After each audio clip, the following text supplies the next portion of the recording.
လေဘာဖြစ်မင်းတို့နာမည်ကြီးလာမှဘာသာဖြစ်တာလဲကျွန်တော်တို့ပတ်စံလိုချင်လို့ရှိရင်တို့ဖုန်းအောင်ဆက်မလို့ဂီတစီးကနေစာခေါ်ပြီးဆင့်ခေါ်လို့ရတယ်လေနော်ဖွဲ့အစည်းတွေကိုပြောရမှာမဟုတ်ဇက်သမင်ဖွဲ့လို့ဟိုဒီဘန်ဖွဲ့လို့ပြောတာအောက်ကပရိချုပ်ပရိသတ်တွေကိုပြောပြတာဒီလိုဖြစ်တယ်ကျွန်တော်တို့ပတ်စံလိုချင်မှတော့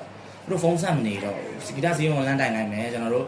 ဒီဥတွေရပဲတွားလိုက်မယ်ဆိုလို့ရှိရင်ဒီမင်းကျွန်တော်တို့ကြော်ကြီးတောင်းမယ်ဗျာ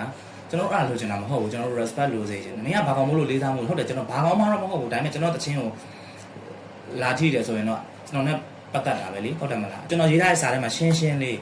ကျွန်တော်ဒီနော်ဒီပွဲတွေမှာလည်းယူဆိုလို့ရတယ်ဘာမှဖြစ်ဘူးဒီဇက်တပင်တွေမှာလည်းယူဆိုလို့ရတယ်ကျွန်တော်မပြောဘူးလို့ပြောထားတယ်အခုဇက်တပင်စင်မှာဆိုတာဒါပေမဲ့တခုမှဟိုဟာဖြစ်သွားတာကကျောင်းမခံနိုင်တာနာမည်ထိုးတာတိုက်တယ်ထိုးတာပေါ့နော်ဒီ credit မှားတာရယ်နောက်တစ်ခုကျတော့ဒီအစီအစဉ်တစ်ခုမှာ live လွှင့်ပြီးတော့ live show လုပ်တာရယ်ကြောင့်ကျွန်တော်ကပြောရတာငါတို့ဆိုပေးလို့တော့မှနာမည်ကြီးသေးတယ်လို့ပြောတဲ့တချို့ပြည်သက်တွေကိုလည်းဆိုခိုင်းလိုက်ပါကိုယ်ပိုင်သချင်းဖန်တီးခိုင်းလိုက်ပါလို့နော်